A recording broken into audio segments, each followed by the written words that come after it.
Hi, I'm Brenna. Welcome back to my BookTube channel where I talk about the books that I'm reading and other stuff that I'm doing as well.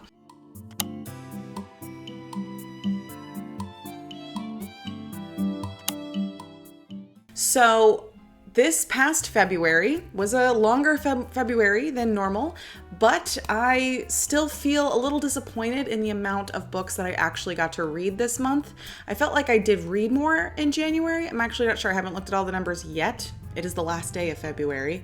So, and I'm also in the middle of books that I wanted to read this month and I haven't finished them yet, and I'm not going to finish them before the end of the day.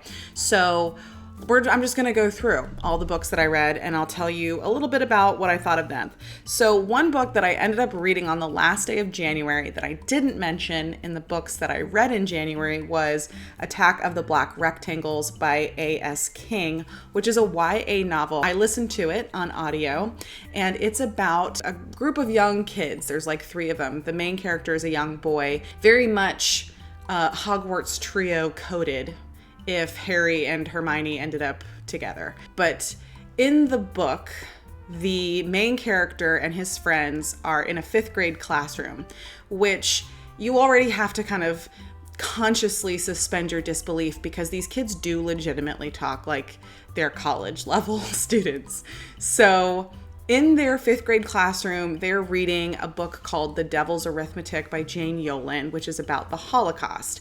And while they're reading the book as a part of their group reading assignment, they notice in the book that there are words that have been blacked out with Sharpie.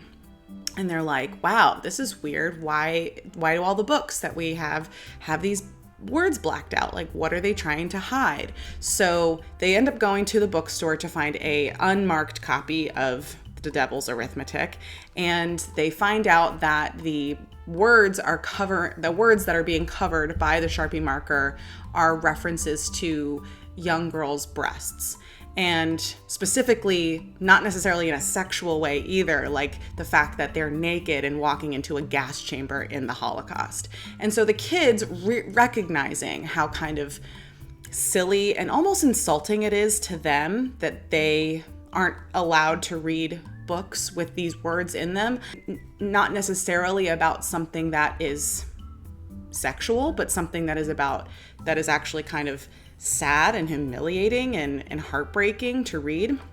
And so they end up taking their findings to the school board to argue for uncensored versions of the books. And their whole family kind of gets involved and the community gets involved. And it's a really interesting story about this kid and his friends who, are trying to read books and uncensored and try to, it's like this great message about censorship and, why do we censor things and who gets to choose what is censored and why. And these kids kind of fighting back and saying, we deserve uncensored material to read, especially if it's something that is important, like the Holocaust, an important part of our history.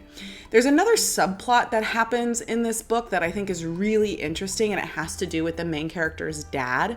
His parents in the book are divorced, but his dad still comes and visits him. He has visitation. And his dad is weird.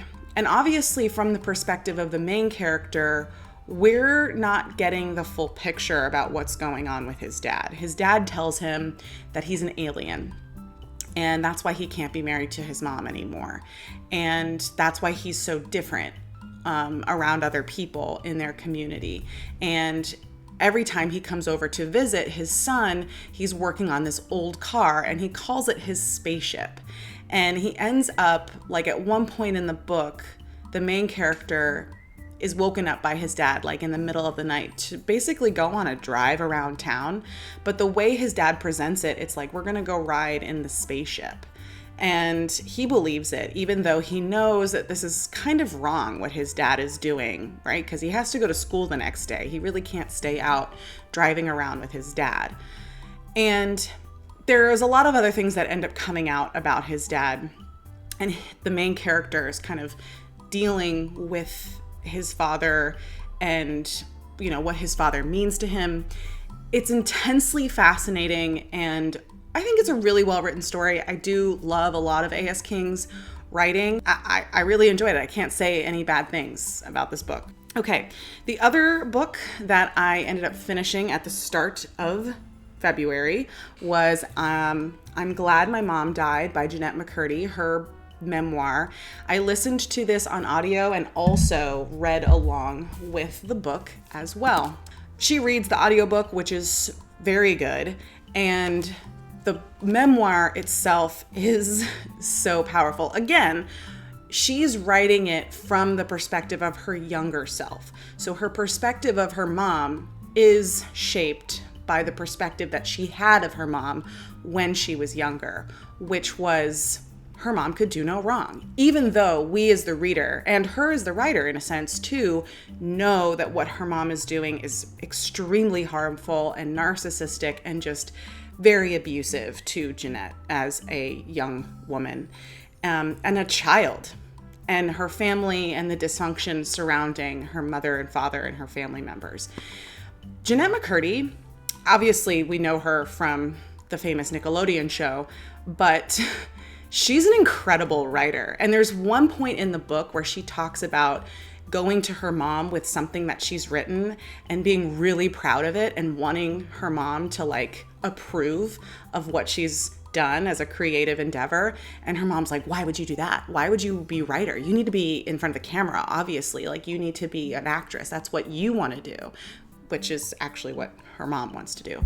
And so she kind of passes off writing and doesn't go back to it until obviously this book. It's a shame. It's an honest to God shame that this happened to her, because Jeanette McCurdy is an incredible storyteller. And I don't even know if it's just this memoir, but her voice and the emotions that she's able to present in a way that's very just straightforward and blunt, but it also is just incredibly heartbreaking. Like, the way that she's able to tell things just in a very just plain manner, and they make you feel the things she is talking about in her storytelling. They make you feel such incredible emotions.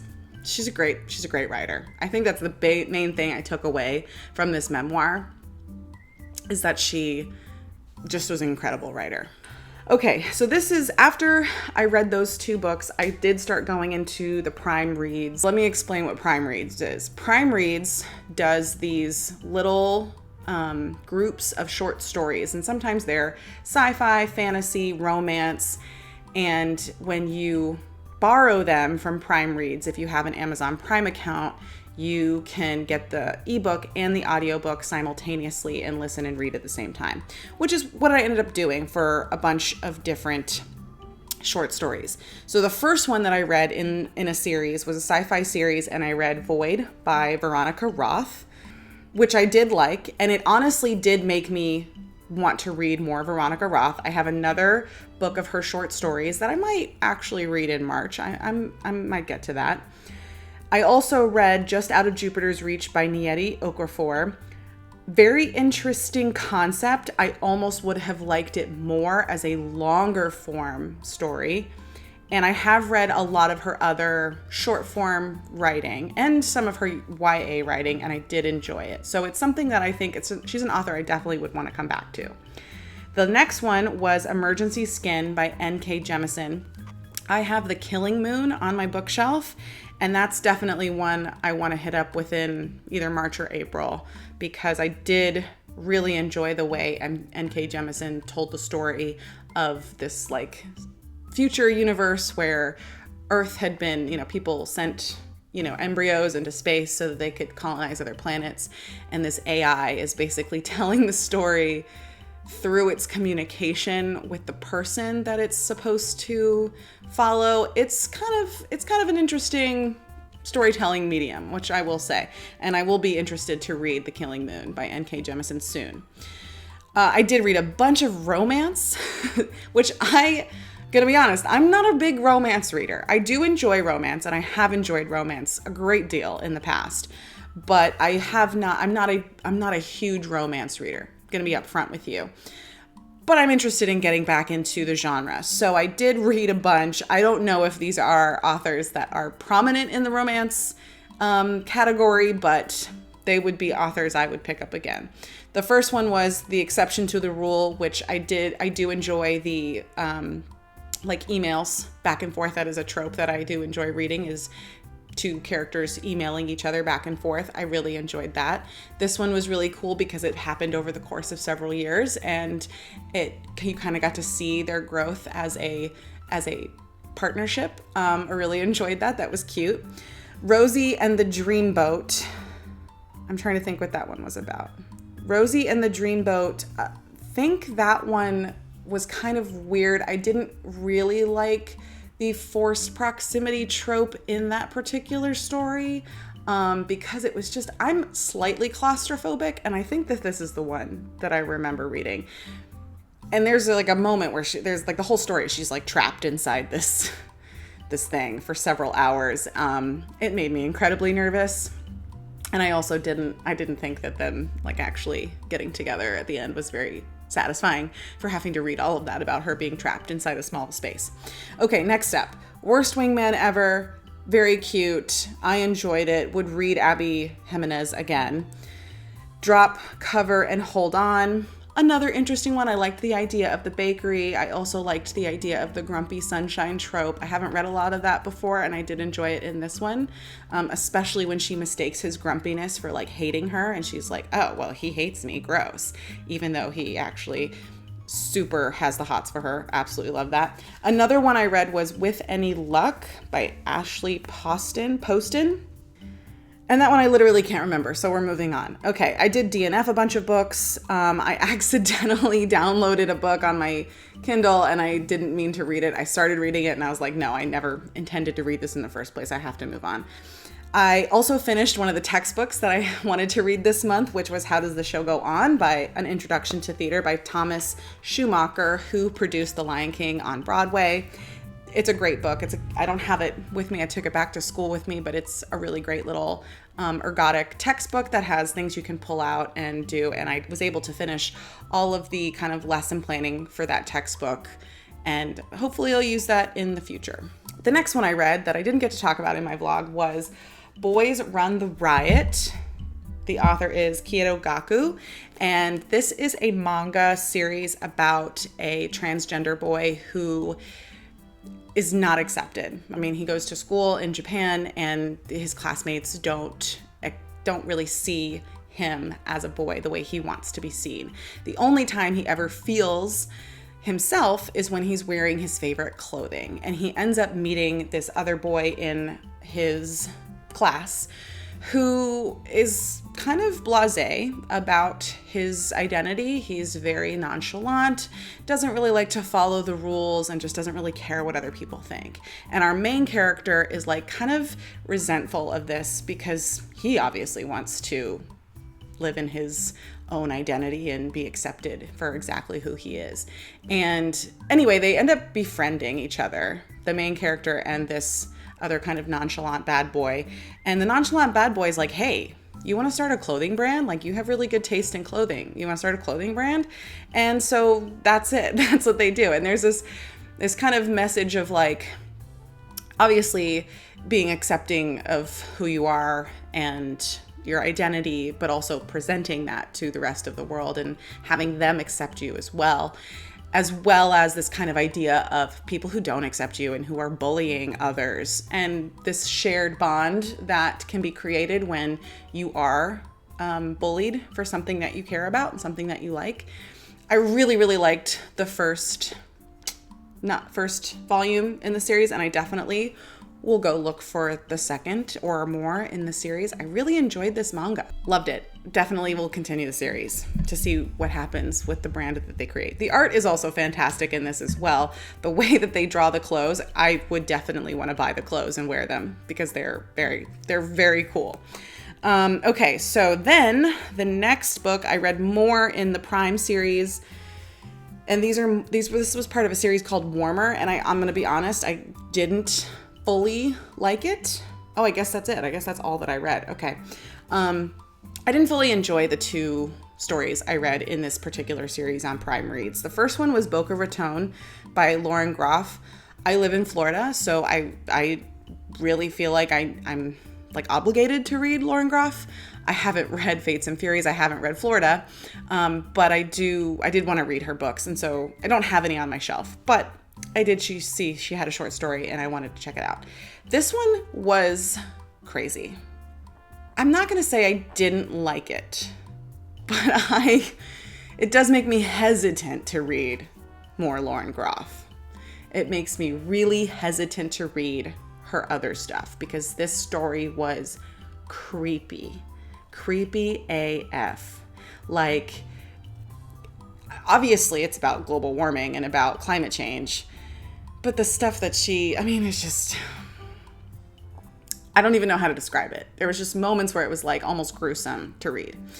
And then that continued into the second short story in the series that I ended up reading by Eden Lepucki called There's No Place Like Home. I think I actually stopped reading this because I was so creeped out by the story and also just weirded out. Like, where was it going? Like, I wasn't fully like invested in the story. I have read Eden Lepucki before. I've read California, which I did really enjoy. I remember enjoying it at the very least from what I remember reading of it. And I just couldn't get in the same vibe as this with this story. Not sure why. And I guess those are all the books that I read in February.